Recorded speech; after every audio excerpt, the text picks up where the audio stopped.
बच्चों को दुआएं, बड़ों को सलाम। फिजा है मेरा नाम। You watching morning with Fiza 24 news पर।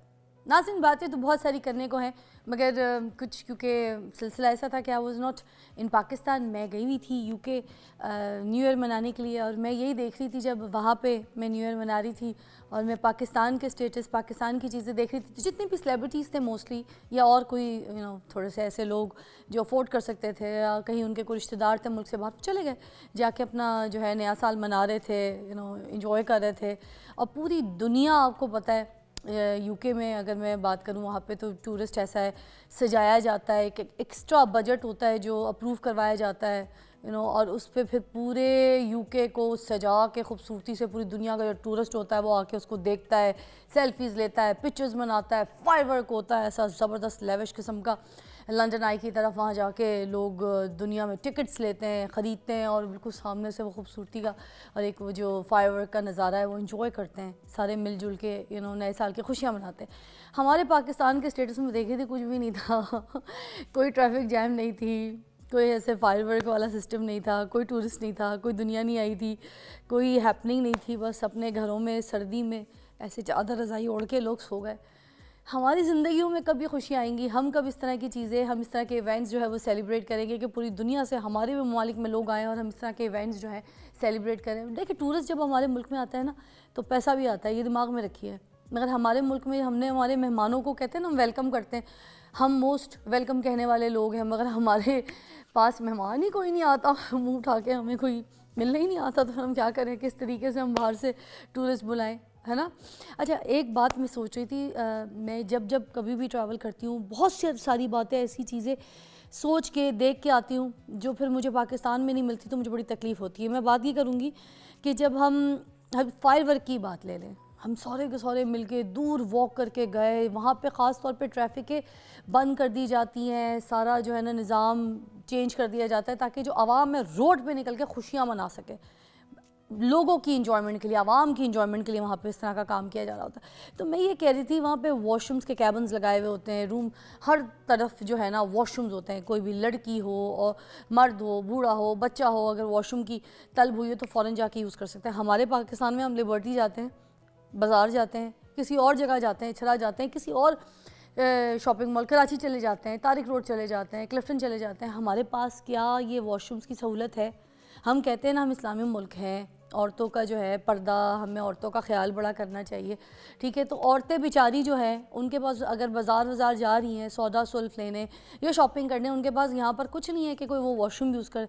क्या कोई है ऐसा वॉशरूम जहाँ पे ये जाके लिबर्टी मार्केट वगैरह हम जाते हैं शॉपिंग करते हैं, वहाँ पे कोई ऐसा वॉशरूम्स, ऐसे वॉशरूम्स बने हुए, कैबिन्स बने हुए हर कोई डिस्टेंस के बाद जहाँ पे औरतें यूज़ करें? नहीं। फिर हम कहते हैं फ़लानी जगह एक दुकान खुली है तो उत्ते एक वॉशरूम ऊपर सेकंड फ्लोर से है तो उत्थे चले जाओ, ये तरीका है। या फिर वो किसी पेट्रोल पंप के वॉशरूम में जो है गंदे से वॉशरूम में जाके इस्तेमाल कर रहे हैं। क्या हम वॉशरूम्स नहीं बना सकते थोड़े थोड़े डिस्टेंस में, जहाँ पर हम पे करें, कार्ड करें, पैसे दें और यूज़ कर लें?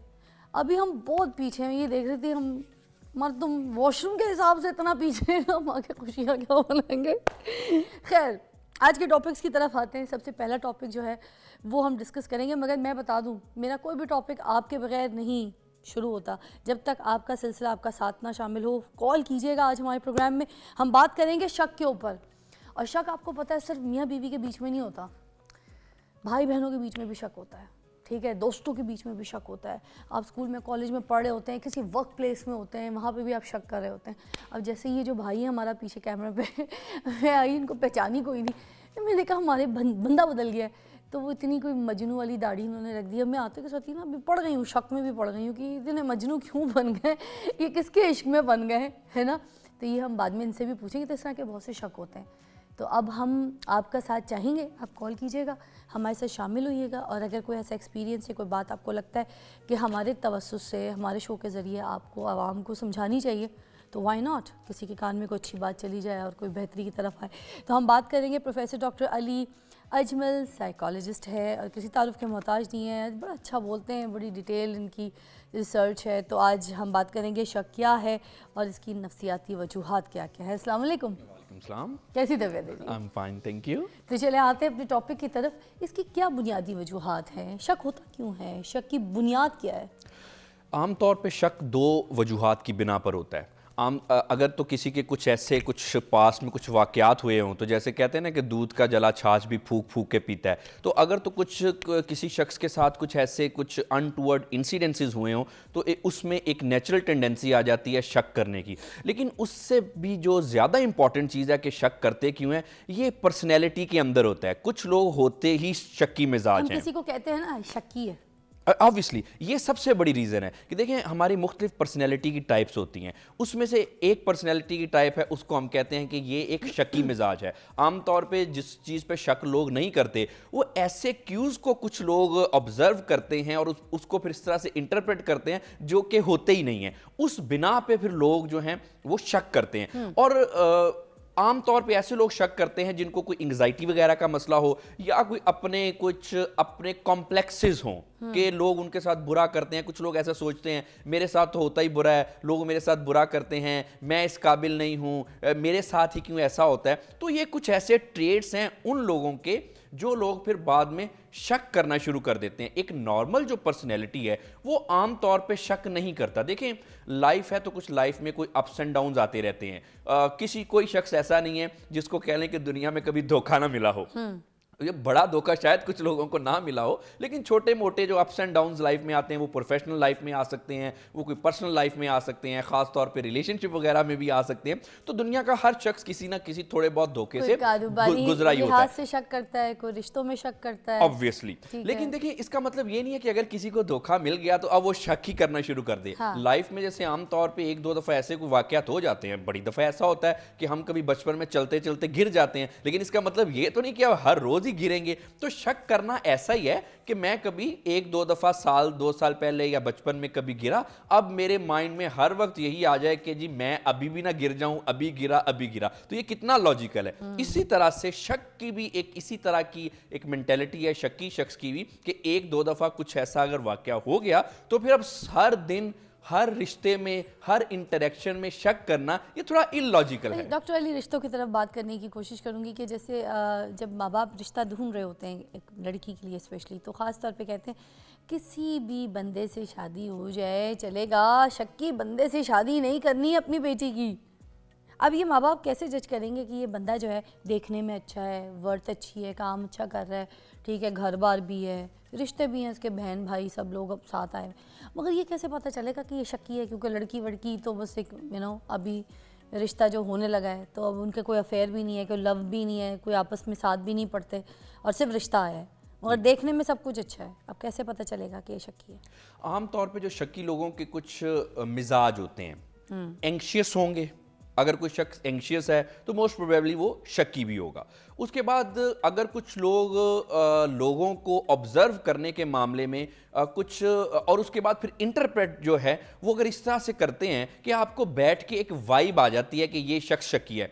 फॉर इंस्टेंस जब आप किसी से 1-2 मिनट बैठेंगे किसी भी रिश्ते में, हस्बैंड वाइफ का तो रिश्ता खैर एक इस पे तो शक सबसे ज़्यादा होता है, तो उनकी कुछ बातों से एक क्लियर कट जो इंडिकेटर्स मिल जाते हैं कि ये शख्स शक्की मिजाज अब है। सास ससुर ऐसे कौन से सवाल करें, या लड़की का भाई उस लड़के से ऐसे कौन से सवाल करें, बात करें, जिससे पता चलेगा कि बंदा जो है शक्की है? कुछ ऐसे मैं चाह रही हूँ कि सॉल्यूशंस भी हम बताएं लोगों को। सबसे पहले तो एक जो बड़ा इंपॉर्टेंट क्वेश्चन है, आप उनसे पूछें कि आपको जिंदगी के किस हिस्से को आप ज्यादा इंपॉर्टेंस देते हैं। अगर तो वो कह रहे हैं कि पास को देते हैं तो ऑब्वियसली वो शख्स शक्की है। अच्छा, उसके बाद उनका कमेंट पूछें, खास तौर पे कि लड़कियों के काम करने के हवाले से उनके क्या व्यूज हैं। अच्छा, ये बिल्कुल एक रिसर्च हमें बताती लड़की है के फ्रीडम के हिसाब से, मतलब कि अगर वो कुछ कब बनना चाहे, काम करना चाहे, प्रोफेशनल लाइफ या के अकेले गाड़ी चलाना चाहे, उसकी ड्राइविंग से ऑल दैट, है ना, प्रोफेशनल लाइफ के हवाले से।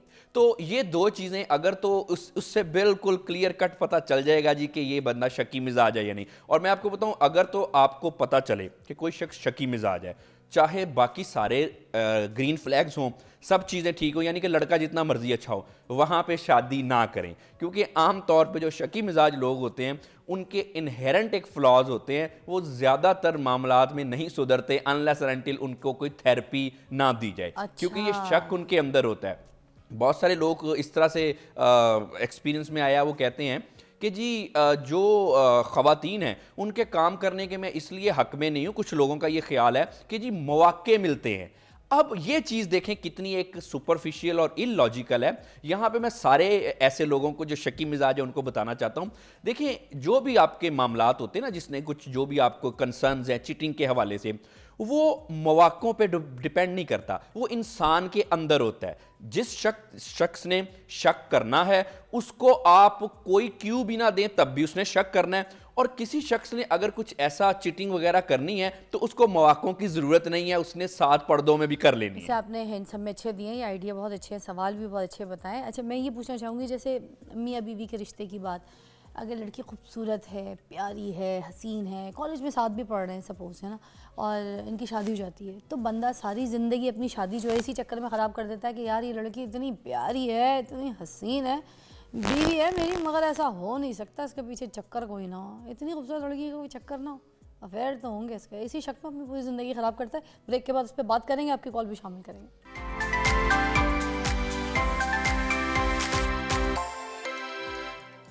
Welcome back, you watching morning with Fiza. हम शक के ऊपर बात करें, कॉल्स भी आपकी शामिल करेंगे। मैं सवाल ये पूछना चाहिए थी डॉक्टर अली से कि कुछ शौहर जो हैं वो अपने शक की वजह से अपनी शादी ख़राब कर लेते हैं, चलती शादी ख़राब कर लेते हैं कि भाई हमारी बीवी तो इतनी हसीन हो, जमील, इतनी खूबसूरत है, ऐसे कैसे हो सकता है इसका कोई अफेयर ना हो, उसका कोई बॉयफ्रेंड ना हो, ऐसे कैसे हो सकता है किसी से फंसी ना हो, इस चक्कर में अपनी शादी ख़राब कर लेते हैं और पूरी शादी, सारी ज़िंदगी उसकी शक कर करके उसकी बर्बाद कर देते हैं। क्या कहेंगे ऐसे लोगों में? इसमें 2-3 चीज़ें हैं जो बहुत इंपॉर्टेंट है नोट करने वाली। सबसे पहले तो ये बात है जी कि देखें, जब रिश्ते बन जाते हैं तो फिर शक की कोई गुंजाइश नहीं होती। शक रिश्तों का जहर है। अगर आपके माइंड में कोई ऐसी चीज़ें आती हैं तो इसको निकालें, अपने माइंड को साफ़ करें। शक रिश्तों के लिए बहुत ख़तरनाक है। ये ऐसे ही है कि जैसे किसी लकड़ी को आग लगा दी या घुन लग गया। अच्छा। सबसे पहले। अब दूसरी बात यह है कि जैसे आपने एक कहा कि कुछ मर्द हजरात जो हस्बैंड है वो शौहर करते हैं अपनी बीवी पे शक के, हमारी बीवी तो बहुत खूबसूरत है। इसके पीछे भी 2-3 रीज़न है। जबकि कोई सीन नहीं होता, कोई सीन नहीं होता, एग्जैक्टली। ज़्यादातर ऐसे मामलात में शक एक गलत चीज़ होती है, एक वहम होता है। ये मैं आपको अपनी प्रोफेशनल कैपेसिटी में बता रहा हूँ कि शक जो भी खावंद अपनी बीवियों पे करते हैं, ज़्यादातर मामलात में, ज़्यादातर केसेस में ये गलत होता है। आपके अपने जहन की ही इख्तरा होती है, इसका रियलिटी से कोई ताल्लुक नहीं होता। अब कुछ शौहर करते क्यों हैं शक? जैसे आपने कहा कि अगर बीवी कोई खूबसूरत है तो ये ना कभी कभी उनके अपने कॉम्प्लेक्सेस का नतीजा होता है कि उर्फ़े आम में कह लें कि इतना खूबसूरत पार्टनर उनसे हैंडल नहीं होता। कहीं ना कहीं वो अपने आप को कम समझते हैं, डाउन समझते हैं, जिसकी वजह से वो फिर उसको कंपनसेट करते हैं शक करके, उनके ऊपर ज़रा एक check and balance, unnecessary check and balance रख के। तो ऐसे कैसे हो सकता है, तुम इतनी प्यारी हो, तुम्हें कभी किसी ने लाइन ना मारी हो, या तुम्हें कोई अच्छा ना लगा हो, ऑल दैट फजूल के सवाल। हाँ, इसका लॉजिक से कोई ताल्लुक नहीं है। जैसे मैंने बताया कि आमतौर पे ज़्यादातर मामलात में शक जो है वो गलत होता है, उनकी जहन की इख्तरा होती है। दूसरी वजह ये होती है कि उनके अपने कोई complex, most probably inferiority complex जो है वो कुछ उनको इस मामले में शक करने पे मजबूर करता है। और उसके बाद ना कुछ एक थर्ड फैक्टर जो है वो एक, मैं उसको जेन्युइन इसलिए भी कहूँगा कि इसका मतलब ये नहीं कि वो मसला कुछ होता है, क्योंकि जब मसले ऐसे कुछ होते हैं ना तो कहते हैं ना कि मोहब्बतों में इल्हाम हुआ करते हैं। महबूब अगर बेवफाई करे तो दिल को खबर हो जाती है। बहरहाल कुछ थोड़े बहुत थोड़े मामलात ऐसे भी होते हैं, लेकिन ज़्यादातर केसेस में शक एक अपना ही एक होता है। और दूसरा एक ये चीज़ मैं आपको बताऊं कि जेंडर डिफरेंसेस हैं। शक पैदा क्यों होता है ये अब ख़वातीन ने भी समझना है और मर्दों ने भी समझना है। बाज़ ऐसे मामलात होते हैं जो कि ख़वातीन के इंटरेक्शन में दूसरे लोगों के साथ बिल्कुल नॉर्मल होते हैं, उसमें कोई जो है वो मजाइके की बात नहीं है, कोई गलत बात नहीं है। लेकिन मेल मेंटेलिटी उसको ज़रा थोड़ी सी गलत इंटरप्रेट करती है, और थोड़ी सी गलत इंटरप्रिटेशन की वजह से क्या होता है कि उनके माइंड में शक आ जाता है। तो जब हमने रिश्ता बनाया, रिश्ता बचाया, मैं बिल्कुल ये बात नहीं इस हक में कि आप अपने शक्की हस्बैंड को उनके शक को इनकरेज करते जाएं या उनको सफाइयाँ जस्टिफिकेशन देते जाएं। नहीं, आपको बहुत ज़्यादा जस्टिफिकेशन देने की ज़रूरत नहीं है। लेकिन एक चीज़ है कि जब रिश्ते बन गए तो मिजाजों का भी थोड़ा सा ख्याल कर लिया जाए। जो उनको नहीं पसंद उस पर थोड़ा बहुत अगर आप कंप्रोमाइज़ कर लेंगी तो मेरा ख्याल है कि ये ज़िंदगी का सफ़र बड़ा अच्छा गुजरेगा। और ये जो मियाँ बीवी का रिश्ता है सबसे दुनिया का खूबसूरत रिश्ता है। अच्छा, हम इसके सॉल्यूशंस पे भी बात करेंगे। याया का भी नज़रिया हम शामिल करते हैं। कराची से कॉल है, हमारे कॉलर हैं रेगुलर। अस्सलाम वालेकुम। वालेकुम सलाम, फिज़ा कैसी हैं आप? जज़ाकल्लाह, ज़बरदस्त। क्या कहेंगे याया, शक का टॉपिक हम डिस्कस कर रहे हैं। जी पहले तो आपके मौजूद मेहमान को सलाम हो, बात भी बड़ी सही कर रहे हैं। देखिए फिजा, मेरी नजर में शक तो ना एक बीमारी भी है। शक जो ऐसी चीज है, वो कहते हैं ना, शक आपकी मजबाजी जिंदगी पे भी खा जाता है और शक जो आपकी पार्टनरशिप को भी खा जाता है। मतलब शक एक लेकिन दीमक की तरह है, दीमक। मेरा सवाल ये है, देखिए बात ये कि चले एक आदमी शकी मिजाज है, ठीक है, अगर एक बीवी को या एक मियाँ को एक शकी मिजाज बीवी मिल गई, अब मसला ये होता है कि उसको डील कैसे किया जाए। ठीक है, अब एक पार्टनर है, आपको मिल गया, आपको उसका निभाना है, ठीक है ना। अब उसको डील करने के लिए आपको क्या तरीके इख्तियार करने। दूसरा सवाल ये डॉक्टर साहब मेरा ये है कि एक आदमी, एक टॉक्सिक आदमी शक करता है, बार बार शक करता है, तो क्या उसका कोई साइकोलॉजिकल ट्रीटमेंट मुमकिन है और हम कैसे उसको साइकेट्रिस्ट तक लेके जाएंगे, ये मेरा सवाल है। सही बात। वो तो जाएगा नहीं, बिल्कुल सही बात है। अब एक बंदा शक्की है, दिमागी मरीज़ है। अब जो दिमागी मरीज़ होते हैं, जिनमें थोड़ा सा कुछ खलल कहानी हो जाती है, तभी तो शक्की हो जाते हैं। ये बात सही थी इनकी। तो अब ऐसे बंदा, वो उसको हम कैसे कहें, आओ तुम्हारी ट्रीटमेंट करवाते हैं, आओ तुम्हें डॉक्टर को लेके जी बिल्कुल, ऐसे लोगों को डॉक्टर ये कन्विंस करना कि डॉक्टर के पास चलो, थोड़ा मुश्किल काम तो ज़रूर है। क्योंकि आमतौर पे जब शक की, जिनको जैसे इन्होंने एक बीमारी का वर्ड यूज़ किया, इसको हम कहते हैं पर्सनैलिटी डिसऑर्डर। तकरीबन कोई 150 के करीब इंसान के जहनी व नफ्सियाती मसले मसाइल होते हैं, बीमारियाँ होती हैं, जिसमें एंग्जाइटी, डिप्रेशन, ये तो ज़ुबान ज़द आम है। लेकिन इसमें कुछ पर्सनैलिटी डिसऑर्डर्स भी होते हैं, यानी कि शख्सियत की बीमारियाँ। अब वो जिन लोगों को होती है, सबसे पहले तो वो इस चीज़ को एक्सेप्ट नहीं करते कि हम बीमार हैं। yes. आमतौर पे डिप्रेशन जिसको है, ये एंग्जाइटी है, वो तो एक्सेप्ट कर लेते हैं। लेकिन जो पर्सनैलिटी डिसऑर्डर के लोग होते हैं मुब्तला, वो आमतौर पे इस चीज़ को एक्सेप्ट नहीं करते। और ऑब्वियसली फिर उनका एक ट्रेट है, टॉक्सिक होते हैं, शक्की मिजाज होते हैं। तो अगर तो ये वो डॉक्टर के पास नहीं आ रहे। हाँ, अच्छा, इन्हीं के साथ मैं ऐड करना चाहूँगी ताकि डॉक्टर के पास मियाँ बीवी दोनों जाएं। फिर औरतें भी तो करती हैं, आपको पता है औरतें कितना तंग करती हैं, अपने मियाँ के मोबाइल चेक करती हैं बार बार, ठीक है, लोकेशंस कहती हैं डालो, शक लगा के रखती हैं, ऑफिस के बाहर जाके चुपके से खड़ी हो जाती हैं, घर पे फ़ोन करती हैं, तुम्हारे लिए खाना पका रही हूँ, तो ऑफिस के बाहर खड़ी हो जाती हैं कि कहाँ जा रहा है, तो उसके पीछे पीछे फॉलो करो गाड़ी पे लेके, या फिर पूछती रहेंगी, या बैठ बैठ के सोचती रहेंगी कि अभी तक घर आया नहीं है, कोई और औरत का चक्कर है इसका। कोई लड़की अगर आप अपने ऑफिस में रख लें, अपनी असिस्टेंट बना लें किसी लड़की को, उसके साथ एवं अफेयर चलाने का ख्वाब देखना शुरू कर देती हैं कि इसका तो सेट सीन हो गया। ये शक तो बहुत करती हैं औरतें भी। बिल्कुल, शक तो औरतें भी बहुत करती हैं। लेकिन यहाँ पे औरतों के एक मैसेज सबसे पहले मैं यही देना चाहता हूँ कि आप अपना ज़हनी सुकून ना तबाह करें।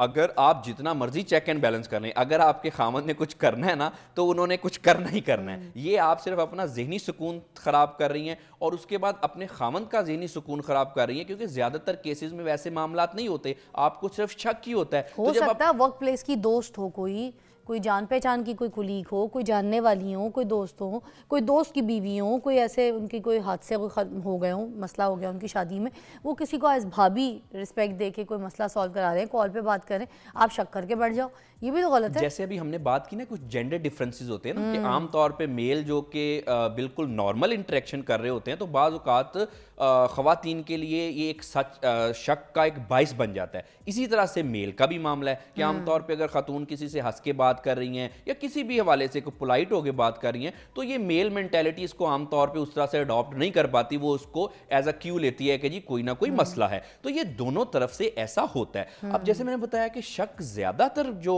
केसेस में इसकी कोई बेसिस नहीं होती और ये इंसान शक करने वाले के अंदर होता है। तो सबसे पहले तो ख़वातीन को भी चाहिए कि आप इतना चेक एंड बैलेंस ना रखें, 100% चेक एंड बैलेंस भी रख दें, तो फिर भी जिसने कुछ ऐसा मामला करना होता है उसको हम नहीं रोक सकते, चाहे आप 7 पर्दों में भी छुपा लें।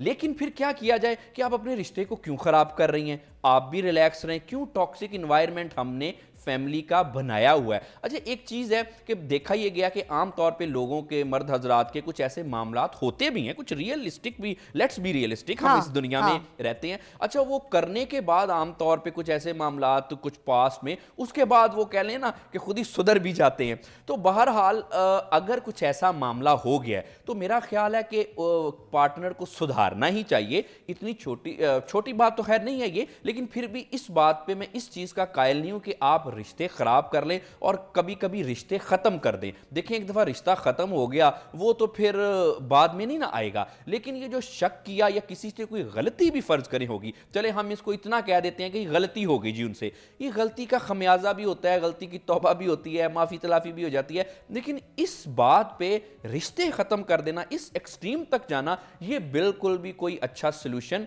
नहीं है। तो जहां तक हम इससे पहले बात कर रहे थे कि वो तो डॉक्टर के पास नहीं जाएगा, फिर आपको क्या करना चाहिए, आप कैसे इन चीज़ों को अपने पार्टनर को हैंडल कर सकते हैं। देखिए सबसे इंपॉर्टेंट चीज़ ये होती है बात करना। ज़्यादातर लोगों को अपने पार्टनर से बात करना नहीं आती। ये let's be realistic and honest कि आमतौर पे हम बाहर बड़ी अच्छी बातें करते हैं, बड़ा हम कर्टसी से और ठीक ठाक मिलते हैं, जैसे ही हम हस्बैंड वाइफ के रोल में आते हैं एक दूसरे को टेक फॉर ग्रांटेड लेना शुरू कर देते हैं। मूड अच्छा नहीं है तो सारा गुस्सा पार्टनर पे निकाल दिया। खास तौर पे ऐसा होता है हस्बैंड बाहर से कोई मूड अच्छा नहीं है, कोई स्ट्रेस है, जाते ही बीवी पे गुस्सा निकाल दिया। इसी तरह से बीवी को अगर कोई और मामला आता है तो उन्होंने भी आगे से बर्दाश्त नहीं किया, हस्बैंड के साथ लड़ने लगी। तो सबसे पहले इंपॉर्टेंट चीज़ ये है कि एक दूसरे को टेक फॉर ग्रांटेड लेना, हमने बात करनी है। बात करने का सादा सा तरीका है, कोई भी अगर आपको आपके पार्टनर के साथ कोई गिला शिकवा या चलें शक ही है, आप अपने पार्टनर के साथ बिल्कुल क्लियर वे में बात करें कि जी मुझे आपसे ये गिला है, या प्लीज़ डोंट माइंड, मेरे बात माइंड में ये बात स्ट्रक है। अब दूसरा पार्टनर अगर इसको थोड़ा सा मिच्योर अप्रोच से ले और बात करे कि आपके माइंड में ये बात क्यों गई, क्या मैंने ऐसा किया, किस चीज़ से आपको ऐसे क्यों मिले, ऑब्वियसली वो पार्टनर बताएगा कि जी ये मामलात हैं। उसमें फिर क्या होता है कि हम लोग जब क्लियर बात कर लेते हैं तो ज़्यादातर बातें, मोर देन 90% बातें मियाँ बीवी में बात करने से हल हो जाती है। लेकिन आमतौर पे हम क्या करते हैं, हम रिस्पॉन्ड नहीं करते, रिएक्ट करते हैं। बिल्कुल हमने वो जो कहते हैं ना बाजू टांगे होते हैं और बात सुनने के लिए तैयार नहीं है, छोटी छोटी बात बर्दाश्त करने के लिए तैयार नहीं है। और कौन लोग वो करते हैं जो कि प्रोफेशनल लाइफ में या अपनी सोशल लाइफ में बहुत नॉर्मल हैं, लोग उनके कंडक्ट के गर्विदा हैं, लेकिन जैसे ही हस्बैंड वाइफ के रोल में जाते हैं बर्दाश्त ही खत्म हो जाती है। मेडिकल ट्रीटमेंट के लिए जो तैयार नहीं होते उसको किस तरह से तैयार किया जाए?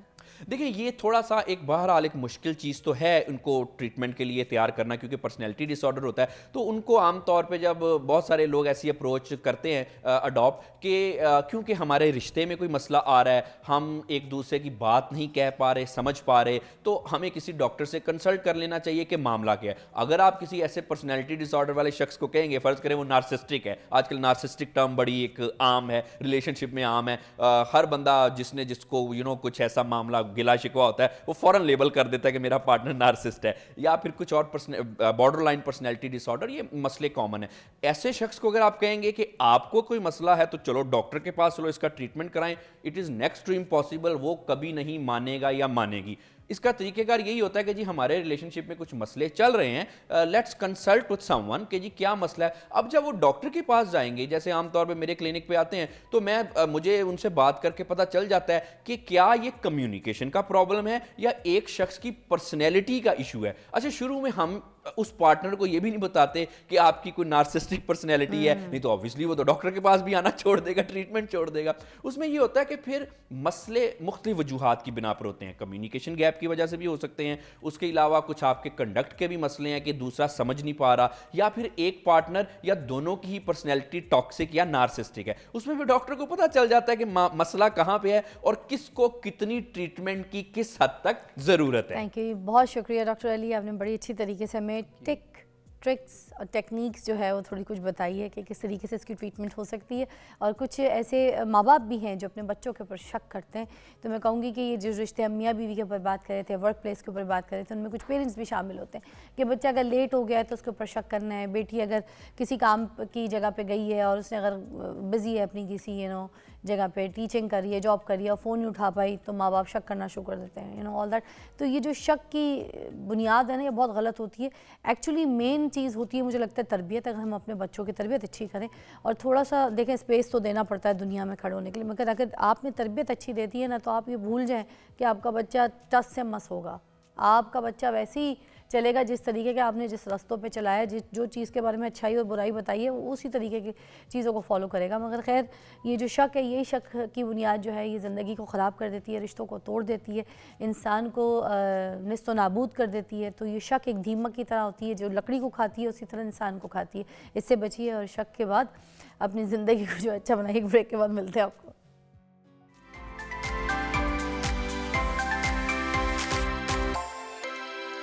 You are growing a life and that's the most magical thing in the world। ये उन लोगों के लिए कह रही हूँ मैं जो हामला खातून है और प्रेग्नेंट है, ठीक है। मैं कहूँगी कि that's just not a bump। ये एक लाइफ है, एक जर्नी है, ये पूरी एक हैप्पीनेस है जो आपको अचीव होने वाली है। और ये अभी मैं सिर्फ उन लोगों से बात कर रही हूँ जो प्रेग्नेंट हैं। तो ख़ास अपना ख्याल रखिए, ये टॉपिक आपके लिए ज़रूर देखिएगा। और जो लोग प्लान कर रहे हैं, जिनकी शादी हुई है और प्रेगनेंसी प्लान कर रहे हैं, तो वो भी ये शो ज़रूर देखिए, क्योंकि ये ख़ास तौर पे आज कुछ ऐसी बातें हम करेंगे जो मुझे लगता है कि हम मोस्टली इन चीज़ों को छोड़ देते हैं पीछे। हमें समझ नहीं आती कि बस हमने खाना पीना क्या है, हमने कौन सी दवाइयाँ लेनी है, कौन से नुस्खों पे अमल करना है कि नहीं करना। हम बस जो भी चीज़ें सोशल मीडिया पे दिख जाए या किसी सहेली ने या किसी की अम्मा ने कोई हमें बात कह दी तो हम जो है उसके ऊपर अमल करना शुरू कर देते हैं। तो हमने वो चीज़ें नहीं करनी है, हमने हर चीज़ को सोच समझ के देखभाल के इस्तेमाल करनी है, अपनी ज़िंदगी में लेकर आना है, क्योंकि हम एक ज़िंदगी अपने जिस्म से जो है ना वो दुनिया में लेकर आएंगे। एक चीज़ को तख्लीक आप समझे आप दे रही हैं, तो आपकी सारी डाइट, आपका जो जहनी सिस्टम है, वो सब कुछ बहुत नॉर्मल होना चाहिए। इसके ऊपर आज हम बात करेंगे। हमारे पास है डॉक्टर सना नज़ीर, गायनाकोलॉजिस्ट है, किसी तारुफ के मोहताज नहीं है। हम उनसे डूज़ एंड डोंट्स के बारे में पूछेंगे कि प्रेगनेंसी के दौरान औरत को क्या करना चाहिए। अस्सलाम वालेकुम। अस्सलाम वालेकुम, कैसी हैं फिज़ा? ठीक, अल्लाह का शुक्र, ठीक ठाक। तो चलिए यहीं से शुरू करते हैं कि जब औरत प्रेग्नेंट हो जाए, ठीक है, तो ये जो डूज़ एंड डोंट्स हैं, इसके बारे में हम पहले बात करते हैं कि क्या चीज़ें करनी है, क्या छोड़ देनी है। जी, सबसे इम्पॉर्टेंट डोज में हम देख लें तो मदर का हैप्पी रहना बहुत इम्पॉर्टेंट है, क्योंकि हम सब कुछ कर लेते हैं। इवन कुछ फैमिलीज़ में डाइट पे हर लिहाज से फोकस किया जाता है। जब स्पेशली हमारे यहाँ का कल्चर ये है यूजुअली जब प्रेग्नेंट होते हैं तो केयर मिलती है, जिन्हें पहले भी नहीं मिलती होगी मदर्स को, लेकिन मिलती है। लेकिन हैप्पी रहना मदर्स का इतना इम्पॉर्टेंट है कि अगर आप चाहते हैं आपका बेबी हैप्पी रहे, और उसमें जो चीज़ें हैबिट्स आप डालना चाहते हैं, जब प्रेग्नेंट होते हैं तो आपको यही होता है बेबी सबसे जब हो तो सबके साथ घुले मिले और हैप्पी रहे और क्राई ना करता हो, और जो चीज़ें आप चाहते हैं तो आप वो खुद फॉलो करें इन प्रेगनेंसी। और ये सिर्फ और सिर्फ मैं एडवाइस नहीं कर रही, इसका एक्चुअली साइंटिफिक प्रूफ है। देखा गया था, बहुत सारी स्टडीज़ भी बताती हैं। इसके अलावा एक इटालियन एक ग्रुप था डॉक्टर्स का, उन्होंने देखा कि उन्होंने जो मदर्स हैप्पी थी और उनका पॉजिटिव इन्वायरमेंट था, उनका जब स्कैन करते थे तो उनके बेबीज़ जो थे वो बड़े प्लेइंग मोड में होते थे और वो बड़े मज़े से मूवमेंट अल्ट्रासाउंड पे फील हो रही होती थी। और ये भी देखा गया कि जब मदर को एक तरह का एग्रेसिव होती थी मदर, या फिर कोई ऐसा इन्वायरमेंट लाइक एक तरह की पेन देना, या फिर कोई नॉइज़ बहुत ज़्यादा करना, एक्चुअली अगर बहुत ज़्यादा नॉइज़ हो कहीं भी तो उसका भी बेबी पे अफेक्ट होता है। तो जो 9 मंथ में आप कर रहे होते हो वैसा ही बेबी बन रहा होता है। एक ब्रेक लेंगे, ब्रेक के बाद दोबारा ज्वाइन करेंगे। आपकी कॉल्स भी शामिल कर सकते हैं अगर आपको कोई सवाल पूछना है। डॉक्टर सना हमारे साथ मौजूद हैं, गायनाकोलॉजिस्ट हैं, वो आपको बताएंगी कि क्या करना है, क्या चीज़ करनी है, क्या चीज़ नहीं करनी। ब्रेक के बाद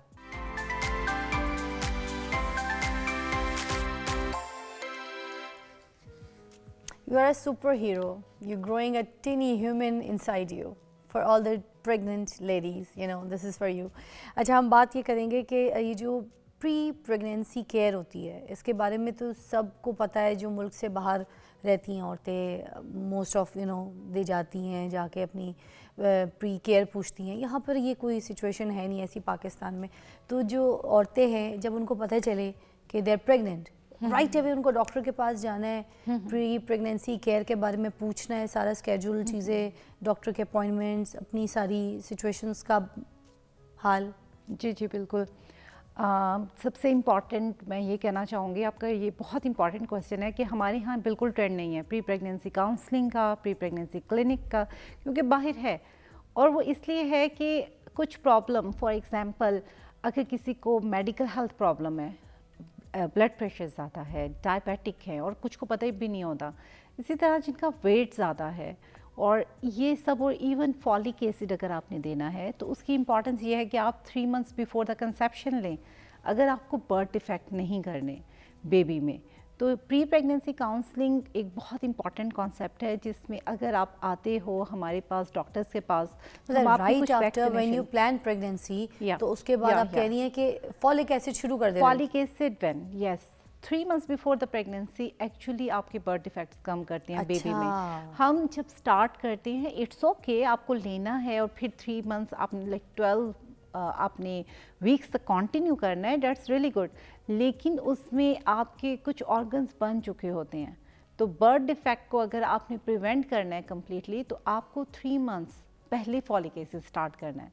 और यहाँ ये तो फिर भी है कि आपकी बर्थ डिफेक्ट को आप प्रिवेंट करने के लिए जब प्रेग्नेंट होंगे तो लेंगे, लेकिन अगर आप पहले लेंगे और अगर आपका वेट ज़्यादा है, स्पेशली आप में अगर किसी का BMI ज़्यादा है, तो उससे प्रेगनेंसी कॉम्प्लिकेट हो सकती है। और नॉट ओनली फीमेल, मेल का भी वेट ज़्यादा है, तो बेहतर ये है कि पहले अपने वेट पे थोड़ा कंट्रोल करें, क्योंकि आपको आइडिया है कि अगर हस्बैंड का वेट ज़्यादा है तो वो फ्यूचर में जो बेबी है उसमें कार्डिक प्रॉब्लम, हार्ट की प्रॉब्लम का बायस बन सकते हैं। इसी तरीके से अगर मदर को डायबिटीज़ है और वो प्रेग्नेंट होती हैं और उनकी डायबिटीज़ अनकंट्रोल होती है, तो मिसकैरेज हो सकते हैं, पेट में बेबी की डेथ हो सकती है, और इवन आफ्टर डिलीवरी बेबी भी डायबिटीज़ जो कि टाइप 2 होती है वो डेवलप कर सकता है। रियली? यस, तो इसीलिए पहले आप बेस्ट पॉसिबल हेल्थ करें और फिर कंसीव करें, ताकि आपकी प्रेगनेंसी लो रिस्क रहे और आपको एक हेल्दी ब्यूटीफुल बेबी मिल सके। ठीक है, एक न्यूज़ ब्रेक है, उसके बाद हम दोबारा ज्वाइन करेंगे। आप हमारे साथ रहिएगा, कॉल्स भी शामिल करेंगे अगर आपके कोई दिमाग में ऐसे सवाल हैं and you know you are planning for, तो डॉक्टर सना से पूछ सकते हैं। ठीक है, ब्रेक।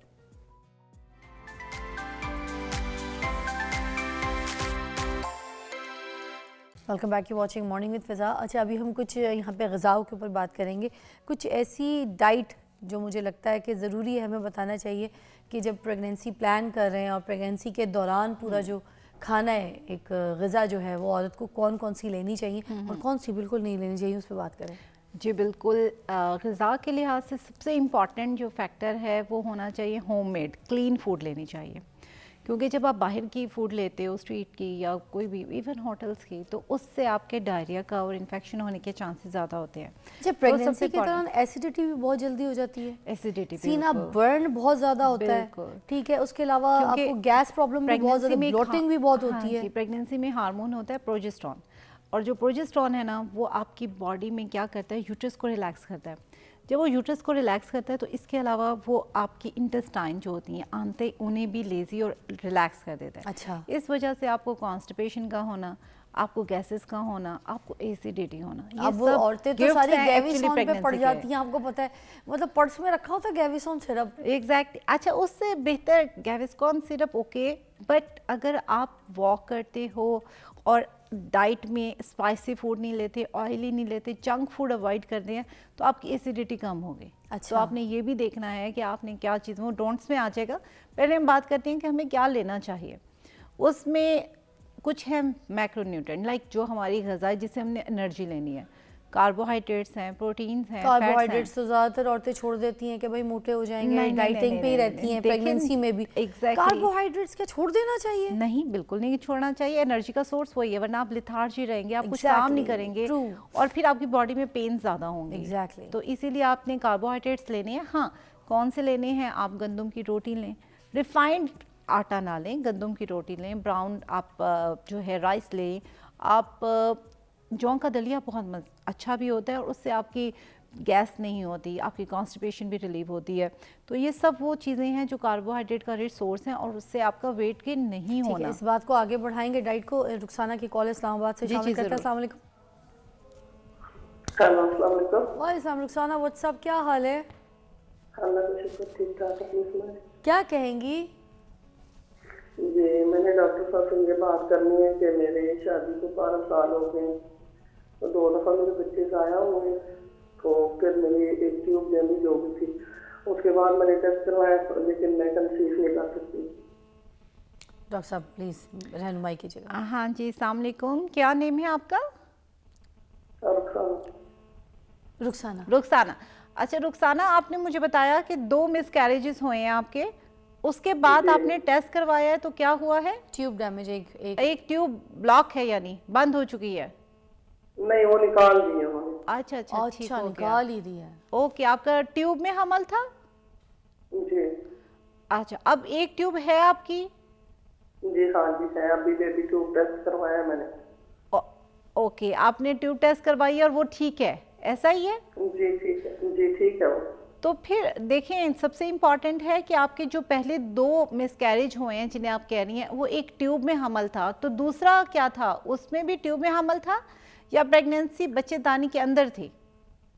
नहीं, पहला तो इसी तरह जाया हुआ ना, तो दूसरा बेबी ट्यूब जो वो ट्यूब में था बच्चा। ओके, तो हम जब आप लोग आते हैं, हम सबसे पहले देखते हैं कि पहला मिसकैरेज की वजह क्या थी और दूसरा तो ट्यूब में था हमल, और वो अब ट्यूब आपकी एक है। सबसे पहले तो आपने परेशान नहीं होना, एक ट्यूब के साथ भी आपकी प्रेगनेंसी का रेट 50% है, और अगर आपकी दोनों ट्यूब हों तो आपकी प्रेगनेंसी का रेट 54 होता है, जस्ट 4% कमी आती है। अच्छा। तो आपने ये नहीं सोचना कि आपकी ट्यूब एक बंद है या आपकी रिमूव कर दी गई है तो आप नेचुरल प्रेगनेंसी नहीं कर सकते। आप नेचुरल प्रेगनेंसी हो सकती है आपकी, बस मोस्ट इम्पॉर्टेंट ये है कि दोबारा मिसकैरेज ना हो, और उसमें मिसकैरेज के लिए आपने फॉलिक एसिड का इंटेक रखना है, अपनी हेल्दी लाइफस्टाइल रखना है, और एक प्री प्रेगनेंसी आपने काउंसलिंग सेशन लेना है जिसमें पता चल सके कि आपका जो पहला मिसकैरेज हुआ था वो क्यों हुआ था। समझ रही हैं रुखसाना? जी समझ रही हूँ। तो उसमें आप अपना, अगर आपका वेट ज़्यादा है तो उसको कंट्रोल करें, अगर आपके पीरियड्स इरेगुलर हैं तो उसको कंट्रोल करें, और कुछ सप्लीमेंट जैसे फॉलिक एसिड है, विटामिन डी है, ये लें और नेचुरल ट्राई करें। आप अगर नहीं होता तो फिर आप डेफिनेटली ट्रीटमेंट के लिए आएँ, और प्लीज़ अगर आप 1 साल में नहीं कर पाते तो आप डॉक्टर से ज़रूर रजू करें, क्योंकि वक्त के साथ आप डेफिनेटली, अल्लाह पे यकीन बहुत ज़रूरी है कि अल्लाह ने औलाद देना ही है, लेकिन साथ में 1 साल के बाद आपको यकीनन इलाज की ज़रूरत है, और आपका शायद छोटी सी मेडिसिन डॉक्टर के पास जाने से आपको अल्लाह ताला क्या बेबी इम्यून दे दें। सिस्टम भी अगर सही किया जाए, जैसे अगर प्रेगनेंसी के लिए जैसे कुछ कैल्शियम के लोग पीते हैं ना, CA-1000 जी, की जी, गोलियां, जी, जी। तो अगर प्लान कर रहे हैं प्रेगनेंसी, अगर ये भी Yes, साथ शामिल करें yes, for the immune, actually क्योंकि अगर औरत का इम्यून ही कमज़ोर है तो प्रेगनेंसी टिकेगी कैसे? बिल्कुल, एक्चुअली इम्यूनिटी, वो कुछ ऐसे इश्यूज भी होते हैं ऑटोइम्यून। ये एक तो इम्यून डेफिशिएंसी है आपकी इम्यूनिटी, एक है ऑटोइम्यून कि आपकी बॉडी खुद से रिएक्शन शो करती है अपने ही सेल और अपने ही बेबी के लिए। ठीक है। तो दोनों चीज़ें जो हैं वो आपको ऑल्सो देखनी क्या है। जिंक आप काम करेगा? जिंक की small amount, not very necessary. Like Okay. आपको अगर विटामिन चाहिए ना, तो जो रिकमेंडेशन है वो है 5 फ्रूट सीजनल। अच्छा। जो 5 फ्रूट्स आपके सीजन में हैं वो आप लें daily, 5 type of the fruits. Okay. इससे देखा गया है कि जो भी आपके विटामिन्स हैं वो कंप्लीट हो जाते हैं। ठीक है। इसके अलावा विटामिन डी जो है उसके लिए है कि आपकी सनलाइट बहुत इंपॉर्टेंट है, जो कि आजकल नहीं है, और यूजुअली फीमेल जो है वो नहीं इतना एक्सपोजर होता। तो विटामिन डी उसकी बहुत इंपॉर्टेंस है कि ये अगर आप विटामिन डी के बारे में मैंने सुना है, जो औरतें नहीं लेती हैं, जो नहीं खाती हैं, तो जब बच्चा पैदा होता है तो उनकी जो ग्रोथ है, उनकी जो हाइट है, उसके ऊपर बड़ा फ़र्क पड़ता है, बच्चे लंबे नहीं होते हैं उन औरतों के जो जिनके अंदर विटामिन डी की डेफिशिएंसी होती है। Is that true? एक्चुअली इसके लिए बहुत सारी स्टडीज़ तो की गई हैं, लेकिन हम कंफर्म नहीं कह सकते। लेकिन हाँ, अगर आप विटामिन डी की डेफिशिएंसी है तो देखा गया है कि आपकी बेबी की ग्रोथ पे इफेक्ट होता है, यानी टमी में जो बेबी है उसकी ग्रोथ पे, क्योंकि बोन्स ने बनना तो है, डेफिनेटली उसके लिए कैल्शियम चाहिए, और कैल्शियम की एब्जॉर्प्शन के लिए विटामिन डी चाहिए। तो विटामिन डी होगा तो कैल्शियम एब्जॉर्ब होगा और आपके बेबी की बोन स्ट्रांग होंगी। और वही अगर आपकी डेफिशिएंसी चलती गई और फिर आफ्टर डिलीवरी भी बेबी एकदम तो नहीं स्ट्रांग हो जाएगा, जब यानी स्ट्रक्चर ही उसका वीक होगा। तो इसलिए विटामिन डी की डेफिशिएंसी नहीं होनी चाहिए और कैल्शियम की भी नहीं होनी चाहिए। दूध ज़रूर लें, दूध का कोई मिथ नहीं कि उससे ये हो जाए वो हो जाए, गैस हो जाती है। बिल्कुल नहीं, आप ज़रूर लें मिल्क के 2 ग्लासेस। आई रिमेंबर जब मैं प्रेग्नेंट थी, फरहाल मेरे पेट में थी, तो मुझे ये कहा गया था कि आधा दूध आधा पानी, ठीक है ना, उसको अच्छी तरीके से गर्म करके भले 3 टाइम पियो, मगर पियो कैल्शियम की इंटेक जाए। कैल्शियम की तो इंटेक वो जाए। मैं पानी के साथ पीती थी, भले उसमें कभी शहद भी डाल देती थी जायके के लिए, कभी हल्दी पी लेती थी उसके अंदर डाल के, मगर कभी उसको ग्राइंड करके, सेब उसके अंदर ग्राइंड करके, कभी बादाम उसके अंदर ग्राइंड करके, इस तरह की चीज़ें, मगर दूध की इंटेक करती होती थी। तो मुझे आपकी बात बिल्कुल मुझे सही लगी, इसलिए मैंने कहा कि इसको ज़रूर जो है ना। इसके अलावा विटामिन सी का एक इम्पॉर्टेंट रोल है कि विटामिन सी से आपकी जो प्रेगनेंसी में जब आपकी टमी साइज बढ़ रहा होता है तो उस पर जो मार्क्स आ रहे होते हैं बिकॉज ऑफ स्ट्रेचिंग, उसके लिए भी रोल है कि जिनको देखा गया है कि विटामिन एविडेंस शो करते हैं कि विटामिन सी की जिनमें डेफिशिएंसी थी उनके स्ट्रेच मार्क्स ज़्यादा थे। तो उनके लिए अगर आप कर सकते हैं, प्रेग्नेंट जो भी मेरा मैसेज अभी सुन रही हैं, कि आप क्रीम यूज़ करें, मॉइस्चराइज़र जितने भी हैं विटामिन सी वाले वो लें, और इसके अलावा डेली अगर आप विटामिन सी कैल्शियम के साथ अवेलेबल होता है तो वो आप लो, उससे आपके ये स्ट्रेच मार्क भी कम होंगे। और vitamin C is actually very important for iron absorption. आप डे में जितना आयरन ले रहे हैं, for example in the form of the protein लेंगे, आप मीट की फॉर्म में लेंगे, एग की फॉर्म में लेंगे, तो आपने क्या करना है उसके साथ आपने विटामिन सी, लाइक कैसे आएगा विटामिन सी, आपके सिट्रस फ्रूट, ऑरेंज जूस आ सकता है, लेमन आ सकता है, इन दोनों के यूज़ से आपका, और इस तरह फ्रूट्स में स्ट्रॉबेरी है, जो सारी बेरीज हैं उनमें विटामिन सी बहुत रिच अमाउंट में होता है, ब्लैकबेरी, तो ये ब्लूबेरी, बिल्कुल, और इन सब से आपकी जो एब्जॉर्प्शन है वो बहुत अच्छी होगी आयरन की।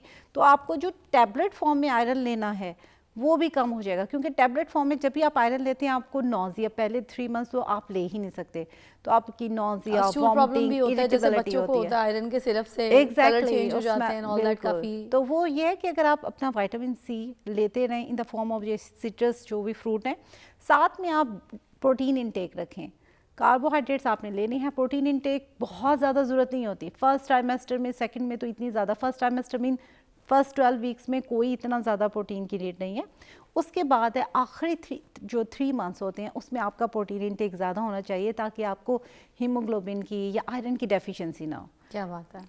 तो thank you so much doctor Sana, बड़ी अच्छी तरीके से आपने हमें गाइड किया। एक छोटा सा नुस्खा है, मैंने तो किया था, आप भी ट्राई करके देखिएगा कि जब आप प्रेग्नेंट हो जाएं तो उसके बाद आपने इसी तरह आधा दूध आधा पानी बॉईल करके अच्छी तरीके से उसको, जो भी टेस्ट आपको चाहिए उसमें आप इलायची, शहद, कुछ भी आप अपना फ्लेवर डाल सकते हैं, और उसके बाद आपने 1 सिप दूध का लेना है, ठीक है। उसके बाद आपने क्या करना है, 1 सेब का बाइट लेना है, ठीक है। फिर जब सेब चबा के खा जाएं, दूध पी जाएं, उसके बाद आपने 1 बादाम जो रात को सोक किए हैं उसको ऐसे खा जाइए, ऐसे भी खाना है तो ऐसे भी खा जाइए, तो उससे भी बड़ी ताकत आती है। इसमें आप ज़रा इसकी सर्च कीजिएगा, सब कुछ मिल जाएगा आपको, ताकत भी, इम्यून भी, कैल्शियम भी, सारी जो हम बातें कर रहे हैं ना इस नुस्खे में भी हैं, ट्राई करके देखिएगा, है ना। कि अगर आपकी प्रेगनेंसी है तो आप उसे एक बीमारी ना समझें, इसे इंजॉय करें, इंजॉय करेंगे तो आप तो की हेल्थ भी अच्छी रहेगी, आपके stress factor, mental health issue नहीं होंगे, और आपका बेबी भी हैप्पी होगा, और जब आएगा तो वो क्राई नहीं करेगा, रोएगा नहीं, तो ये सब बहुत बेहतर होगा। लेकिन उसे बीमारी ना समझें, उसके हर जो स्टेप्स हैं, first 3 months, second 3 months, last, उसमें इंजॉय करें। Thank you so much sir, thank you. चलिए जी, एक ब्रेक के बाद आपको मिलते हैं।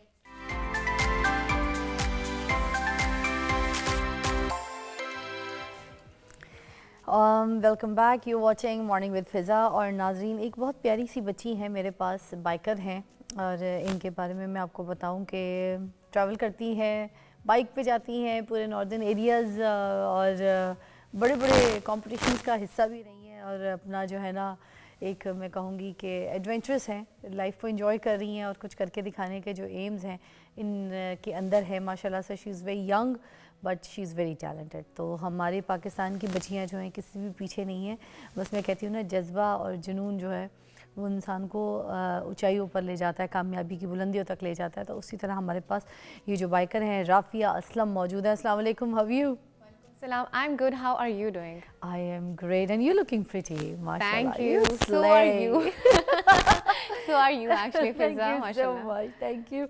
अच्छा, आज हम कुछ ऐसी चीज़ों के ऊपर बात करेंगे। आपने तो पूरे नॉर्दर्न एरियाज़ का ट्रैवल किया हुआ है, and you have the research as well. तो विंटर्स है, मौसम है, बच्चों की छुट्टियां भी चल रही हैं, तो आप प्लीज़ हमें गाइड करें कौन कौन सी ऐसी जगहें जहाँ पर हमें ज़रूर विंटर्स जो है इंजॉय करने के लिए जाना चाहिए, वेकेशंस के लिए जाना चाहिए, और कौन सी जगहें जहाँ पर हमें नहीं जाना चाहिए। जैसे नलतर वैली के बारे में हमेशा जब हम जाते हैं या सोचते हैं कि हमने अगर इधर जाना है तो हम बड़ा घबरा रहे होते हैं, क्योंकि उधर थोड़ा सा सिक्योरिटी सिस्टम हो गया और कुछ ऐसे कुछ मसले होते हैं जिनकी वजह से लोग कहते हैं नहीं इधर नहीं जाना। राकापोशी जो बेस कैंप है वहाँ पे लोग थोड़ा सा घबराते हैं। कुछ ऐसे इलाके हैं आपको पता है, जैसे शिगर वैली में भी लोग बहुत मुश्किल से, मोस्टली जो ऐसे टूरिस्ट हैं वो नहीं जाते घूमने के लिए। तो इन सारी चीज़ों के ऊपर हम बात करेंगे। मोस्टली लोग मरी को टारगेट बनाते हैं, नथिया गली को बनाते हैं, ठीक है, नीलम वैली को बनाते हैं, ज़्यादा इन जगहों पे जाते हैं, स्कर्दू जाते हैं। तो हम इन सारी चीज़ों के ऊपर बात करेंगे। सबसे पहले आप ये बताइए कौन सी जगह है विंटर्स के लिए झकास है?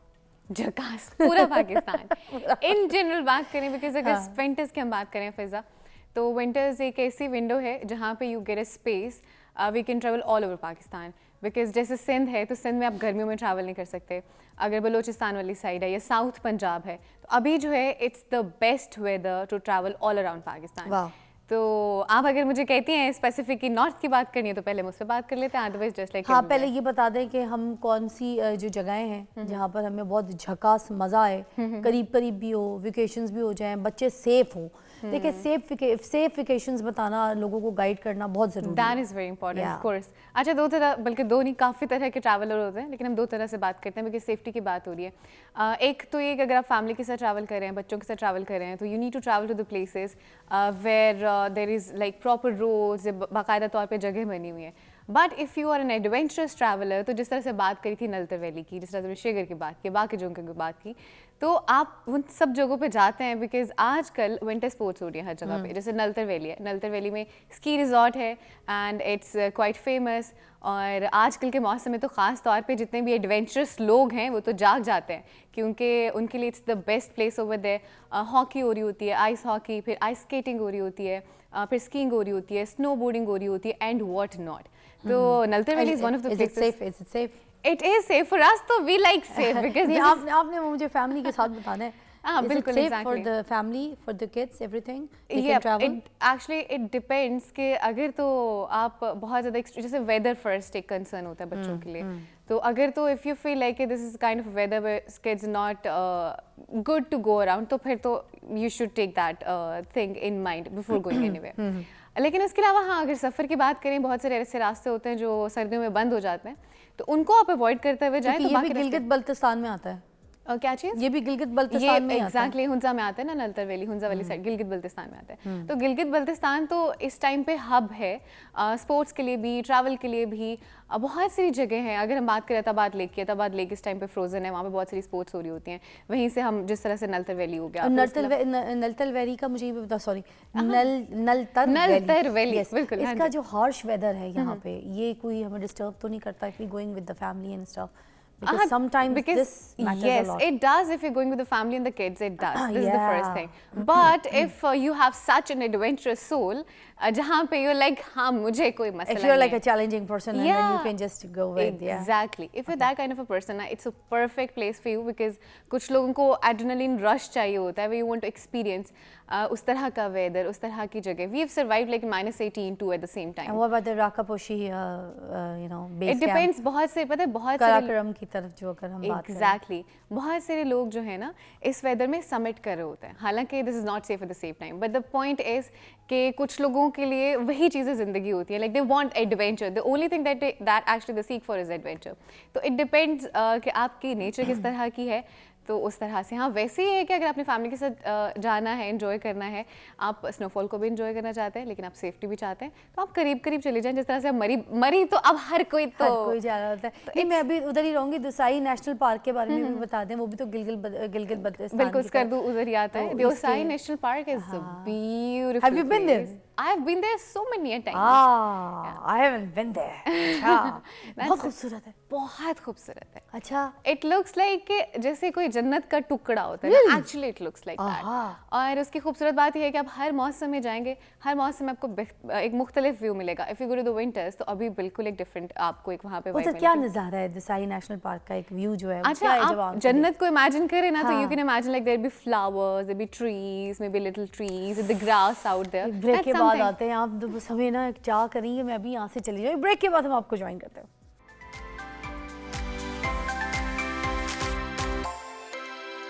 Back you watching morning with Fiza. और यहाँ पर इतना मज़ा आ रहा था, आपको पता है हम सारी जगहें घूम फिर के भी आ गए. आप घर बैठे हुए कहीं नहीं जा सकेंगे, घर बैठे रहेंगे, रज़ाइयों में इधर ही सर्दियाँ गुजार देंगे, हीटर 2-2 कमरे में ऑन करके पागल हो जाएंगे इस पागल खाने में. निकलें बाहर, घूमें, सारी ज़िंदगी जो कमाया धमाया ना उधर जाकर एंजॉय करें. ये जो खूबसूरत नज़ारे हैं कुदरत के, अल्लाह ताला ने कितनी खूबसूरती से अपनी दुनिया बनाई, उसको देखें, अपनी आंखों से देखें. निकले बाहर जाएं.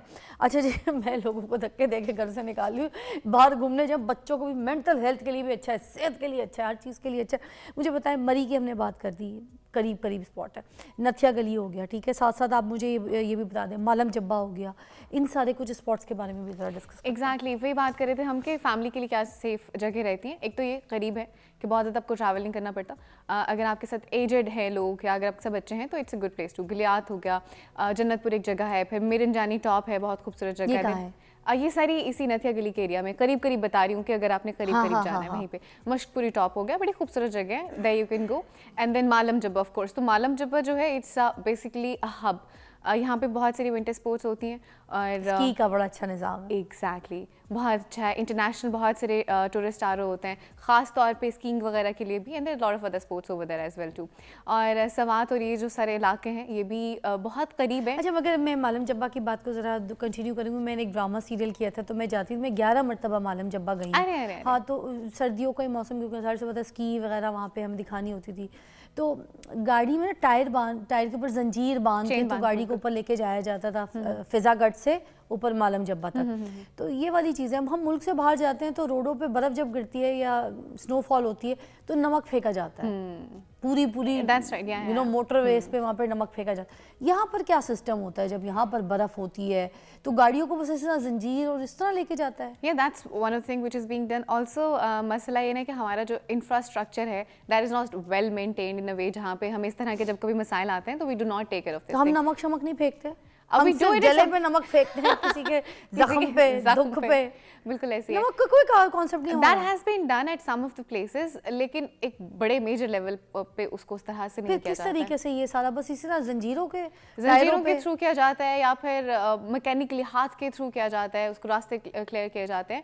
लेकिन कुछ जगहों पे तो ऐसे होते हैं, जैसे मालम जब्बा तो एक स्पॉट है जहाँ पे आना जाना लगा रहता है। कुछ जगह ऐसी होती है जहाँ पे तो रास्ता बिल्कुल बंद हो जाता है, तो वो तो जो 2 से 3 महीने की विंडो है उसमें आना जाना खत्म हो जाता है। इवन जो लोकल्स होते हैं वो भी नीचे को आ अच्छा। जाते हैं, पंजाब को आ जाते हैं, बाकी कलाम इलाकों को आ वैली जाते हैं। वगैरह इसके बारे में No, बताइए। that's a beautiful place to go. उनमें सही रहता है, फ्लो भी रहता है, लोगों का आने जाने का भी रहता है। अगर थोड़ी सी स्नोफॉल ज्यादा हो जाती है उसको हटा दिया जाता है। But this is one of another place Chitral. You can go. Oh Chitral, lovely. इस वेदर में खास तौर पे बिकॉज बूनी में, कर्कलस्ट मेडोज में, चित्राल में इस वक्त में बहुत सारे इवेंट्स हो रहे होते हैं, फेस्टिवल हो रहा है, अगेन स्कीइंग एंड ऑल। और चित्राल में भी if you know there is a place which is a Kalash valley, जो कैलाश बम्बरेतो उसको कहा जाता है। और अगर जहाँ आपको पे वो पता- कैलाश का बड़ा डांस भी मशहूर है, Exactly. The frogs and the hats and everything, the look, और कैलाश की खूबसूरती, आय हाय। Yeah, beauty and also, and there's one thing about them कि अगर उनकी कोई डेथ भी हो जाती है कुछ, तो वो उस पे भी they celebrate it, they dance, that's what they do, that's the only thing they do. That's something different. They have Exactly. the culture like. Yeah, exactly. तो अभी के मौसम में दिसंबर में उनका चाउमसिक फेस्टिवल है जो हो रहा है। ये तो, क्या होता है इसमें?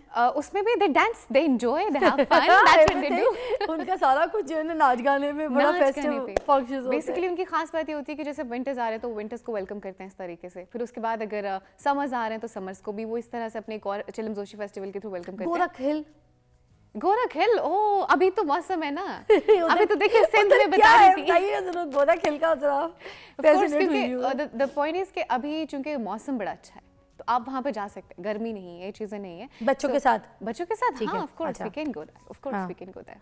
और ये हुंजा वगैरह हो गया, इसके बारे में भी जल्दी जल्दी मैंने कहा जरा Of कर दूं। course, हाँ, अभी इट्स लाइक अभी हुंजा में हुंजा का भी खूबसूरत बात ये है कि हुंजा आपको चारों सीजन देता है। स्प्रिंग में जाएं, in other view, if you go in autumn, अभी इसके पहले there is everything is like orange बिल्कुल हुई होती है, दैट इज आल्सो ब्यूटीफुल। और अभी जो है हुंजा में वही बता रही थी कि बहुत सारी स्पोर्ट्स हैं, बोरित लेक है, बहुत सारी और जगह जहाँ पे हो रही है because lakes are last Attabad lake, Oh, Attabad Frozen Lake, lake हुई हुई होती है, frozen, इस and cheese. you can enjoy like all the views over there. Not only the views, but in fact, वहाँ पे बहुत सी और activities हो रही होती है, so you can go and enjoy that. वाह राफिया, बड़ा मजा आया सुन के। मेरे तो जैसे मुंह में नहीं पानी आ जाता वैसे मेरी आंखों में आ गया है। मेरा दिल कर रहा है मैं चली जाऊं।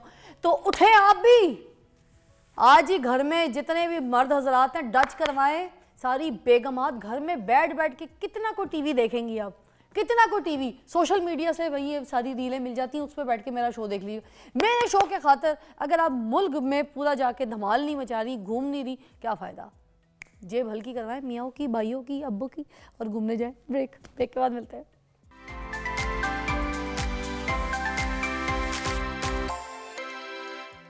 Welcome back, you watching morning with Fiza. नाज़रीन, हम बात करेंगे कुछ खेल की, और खेल के मैदानों में आजकल लड़कियां जो हैं वो बहुत आगे हैं। मैं बास्केटबॉल के बारे में बात करूंगी। बास्केटबॉल के बारे में ये कि पाकिस्तान की जो बास्केटबॉल फेडरेशन है वो इस्टेब्लिश हो गई थी 1958 में, मगर 1980s में जाकर सही तरीके से इंट्रोड्यूस हुई। उसके बाद जो है ये बास्केटबॉल ने क्या कहते हैं एक बूम जो है वो लिया, मगर अभी भी इतना इसकी जो हिस्ट्री अगर देखी जाए तो कोई इतनी बड़ी नहीं है, बहुत शॉर्ट है फॉर स्पेशली वुमेंस। और अब जो है इसको नेशनल और इंटरनेशनल लेवल पे खेलने के लिए लड़कियां जो है वो ट्रैवल करती हैं, कॉम्पिटिशन्स जो है वो हो रहे होते हैं। तो मैं यही चाहूँगी कि जो और ऐसी लड़कियां हैं जो खेलना चाहती हैं और इस मैदान में हिस्सा लेना चाहती हैं, कुछ करके दिखाना चाहती हैं, तो वाई नॉट इस बास्केटबॉल मैदान में आए और इन जैसी बने। जो मेहमान मेरे पास अभी मौजूद हैं, एक मेरे पास है सना अज़मत, अस्सलाम वालेकुम। Thank you for और having us. जो दूसरी मेरी मेहमान है वो है लाइबा नदीम, अस्सलाम अस्सलाम वालेकुम। वालेकुम। दोनों बास्केटबॉल प्लेयर हैं, तो ये जो है यहाँ पर आपको काफ़ी मोटिवेशन मिलने वाली है अगर if you want to try this, you know, so how you can. हाँ जी, सबसे पहले तो मुझे बताइए कि अभी आप लोग एक गेम भी जीत कर आई हैं जो कि वाबडा की तरफ से आप लोगों ने खेला था, तो ये कैसा था? इसकी मुबारकबाद आप लोगों को पूरे पाकिस्तान की तरफ से। और सबसे पहले आप बताइए, हाउ वाज इट?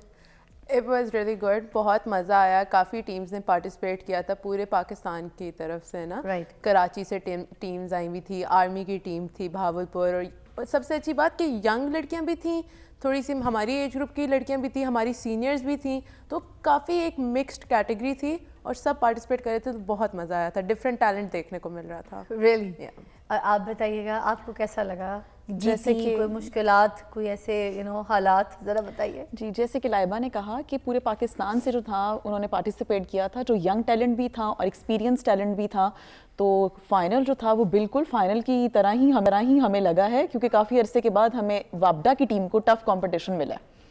वाह जी। जी, तो किस टीम से ज़्यादा आपको थोड़े ख़तरात थे? हमें लाहौर से काफ़ी ख़तरात थे और हमें आर्मी से काफ़ी ख़तरा, क्योंकि ये जो डिपार्टमेंट होता है ना, ये आपको इतनी फैसिलिटीज़ प्रोवाइड करते हैं डिपार्टमेंट वाले कि आपको ट्रेनिंग देते हैं, आप लोगों को के पास एक्सपीरियंस जो है वो प्लेयर्स होते हैं, जिस वजह से ये जो लड़कियां हैं हम जैसी, ये कंपटीशन में जाके मतलब इतना अच्छा परफॉर्म कर सकती हैं। वाह जी। तो अच्छा मुझे बताएं, अगर कुछ लड़कियां पाकिस्तान में इस तरह से बास्केटबॉल टीम में हिस्सा लेना चाहती हैं, कुछ नाम बनाना चाहती हैं, तो ये स्कूल होते हैं, कॉलेजेस होते हैं जहाँ पर बच्चों को सिखाया जा रहा होता है, उसके अलावा अब ऐसे कुछ क्लब्स भी हो गए हैं, ठीक है, ये फिर पाकिस्तान फेडरेशन हो गई है, तो जहाँ पर सिलेक्शन वगैरह भी आप लोग की सारी चीज़ें होती हैं, तो what is the criteria, like किस तरीके से ट्रेनिंग हासिल की जा सकती है अगर किसी लड़की को शौक है? एंड देन सो बेसिकली हर स्कूल में, हर कॉलेज में एक कोच वगैरह तो अवेलेबल होते ही हैं। Alright. तो वो कोचेज़ और जो टीचर्स होते हैं ना, वो अटैच्ड होते हैं पाकिस्तान बास्केटबॉल फेडरेशन के साथ ना, तो वो उनको गाइडेंस प्रोवाइड कर रहे होते हैं कि अच्छा हम यहाँ पे ये टूर्नामेंट आ रहा है, आप अपनी लड़कियों को लेकर आएँ, लड़कों को लेकर आएँ, यहाँ पे एक फ्रेंडली कंपटीशन होने लगा है। फिर वहाँ से बेसिकली रिक्रूटमेंट स्टार्ट होती है। अच्छा। फिर जो लड़कियाँ थोड़ा सा स्टैंड आउट वगैरह करते हैं, उनके लिए वो कैंप्स वगैरह लगा देते हैं और वहाँ पे उनको ट्रेनिंग प्रोवाइड करते हैं। फिर it's a step by step process, right? आप एकदम से नेशनल टीम में नहीं आ सकते, आप पहले प्रोविंशियल लेवल पे कम्पीट करते हो, फिर पंजाब की टीम बनती है, फिर पंजाब से आप ऊपर आके। एज क्राइटेरिया भी देखा जाता है इसमें कोई? नहीं, एज क्राइटेरिया एज सच अभी मैंने नहीं देखा कि हो, क्योंकि मैं बहुत यंग थी जब मैं भी वापडा में आई थी और मैं डायरेक्टली डिपार्टमेंट में आ गई थी। जब आपने ये ज्वाइन किया तब ये आपने सोचा था कि इसमें स्कोप है कि नहीं है? नहीं, मैंने नहीं सोचा था इस बारे में। आपने सोचा था नहीं, मैंने भी नहीं। इसके स्कोप के नहीं, बारे नहीं, में, नहीं। फ्यूचर के बारे में? नहीं, मैं तो स्कूल लेवल से खेल रही थी बास्केटबॉल, तो वो एक शौक पैदा हो जाता है खेलने का। और ये जो नेशनल लेवल है ये, और जिस टीम से हम खेलते हैं वापडा से, वो बेस्ट है इस वक्त पाकिस्तान में कि हम जो रिप्रेजेंट कर रहे हैं, जहाँ से रिप्रेजेंट कर रहे हैं। तो पहले मैंने स्कूल से खेला, स्कूल के बाद कॉलेज से खेला, कॉलेज के बाद यूनिवर्सिटी से खेला, और उसके बाद फिर हमने डिपार्टमेंट ज्वाइन किया। अब ट्रेनिंग सेशंस क्या क्या चल रहे हैं, क्या हो रहा है, किस तरीके से आप इसकी अपनी तैयारी करती हैं? हम लोगों की जब चैम्पियनशिप आने वाली होती है उससे 3 महीने पहले जो है वो हमारा कैंप लग जाता है, और हमारे जो कोचेस और जो जैसे कि लड़कियां हैं, हम सब प्रोफेशनली हो चुके हैं, जितना हम लोगों ने 10-12 साल इस फील्ड में गुजार लिए हैं। तो हम लोगों की टेक्निक के ऊपर काम होता है, हम लोगों की स्किल्स के ऊपर काम होता है, हम लोगों के स्टैमिना के ऊपर काम होता है। तो यही है कि बस रोज कितनी कोई ट्रेनिंग मांगती है? उफ, 2.5-3 घंटे। 2.5-3 घंटे। मुझे अभी भी याद है जब मैं न्यू आई थी ना, मैंने कभी भी ना देखा नहीं था कि लड़कियां ना 100 पॉइंट्स की गेम खेल रही हैं, बट रेगुलरली एवरीडे कैंप पे 100 पॉइंट की एक इंटेंस गेम होती है। अच्छा। हाँ, बहुत इंटेंस होती है। किस तरह से, थोड़ा हमें बताइए, इंटेंस कैसे हो जाती है? इंटेंस इसलिए क्योंकि इक्वल टीम्स होती हैं, स्पेशली जब कैंप में होता है तो हमें तो एक दूसरे का पता होता है, हर दफ़ा एक साथ खेल रहे होते हैं, तो एंड वाले जो पॉइंट्स होते हैं ना वो एक जंग का मैदान होता है कि बस जीतते नहीं देना अगली टीम को, उसमें अच्छा। कुछ भी हो जाए। हाँ अच्छा, तो ये जो आप लोग ट्रेनिंग कर रहे होते हैं, इसका जो खर्चा होता है जहाँ पे आप जाते हैं, ठीक है, अपनी पूरी सारी चीज़ें तैयारी करती हैं किसी भी क्लब में, तो ये जो पैसा आप अपने ऊपर लगा रहे होते हैं, ये कोई कितना कोई लग जाता है? और उसके बाद ये जब आप खेलती हैं जैसे किसी भी कंपनी के थ्रू या कहीं के मैदान में, तो क्या ये पैसा वसूल हो जाता है? सो बेसिकली हम तो जैसे क्योंकि एक डिपार्टमेंट को रिप्रेजेंट कर रहे हैं ना, तो हमें तो वो मंथली सैलरी मिलती है, ठीक है। तो अगर आप किसी मतलब पंजाब की टीम से खेल रहे हो या इस तरह कुछ, तो आपको वो उस तरह की सैलरी वगैरह नहीं देते, या फिर आपको मंथली मनी मिल रहा है या पॉकेट मनी ना, कि ये आपके आने जाने का खर्चा है। आपको डेली ज़रूर मिलती है, ठीक है, आपके फूड के वो पैसे देते हैं, जिस तरह कोई शेक्स हो गए, फ्रूट्स हो गए, इस तरह की वो फैसिलिटीज़ प्रोवाइड करते हैं। और अगर आप जीतते हो टूर्नामेंट तो आपको एक बोनस मिलता है, लाइक 15,000 पर प्लेयर, 20,000 पर प्लेयर ना। आप कुछ कहना चाहेंगी, कोई ऐसी चीज़ जो आपको लगता है लड़कियों जो आना चाहती हैं इस फील्ड में, और कोई क्रेडिट अगर देना चाहती हैं किसी चीज़ को, तो प्लीज़ बताइए। मैं अपने डिपार्टमेंट को ही क्रेडिट देना चाहूँगी। जैसे कि लाइबा ने कहा, हम एक डिपार्टमेंट से खेलते हैं और ये एक जॉब है हमारी। जैसे हमें मंथली जो है वो इसकी सैलरी मिलती है और हमें आप कह लें कि साल में सिर्फ एक कंपटीशन में पार्टिसिपेट करना पड़ता है। मतलब आपका फ्यूचर भी अब इसके साथ सेफ है। जी, बिल्कुल। ज़बरदस्त जी। आप भी अगर खेलना चाहती हैं, प्लेयर बनना चाहती हैं, तो मैदानों में कूदना पड़ेगा खेलने के लिए और जीतना पड़ेगा, हौसला रखना पड़ेगा। वो कहते हैं ना, हौसला है तो फिर आपका जो घोंसला है वो भी बड़ा पक्का हो जाएगा। चलिए जी, आपसे मुलाकात करूँगी कल। बहुत मज़ा आया आज आपके साथ शो करके और आप लोग से भी मिलके। थैंक यू एवरीवन, और इसी तरह अपना बहुत ख्याल रखिएगा। कल एक नए कॉन्सेप्ट, एक नई तैयारी के साथ आपके सामने। अल्लाह हाफ़िज़।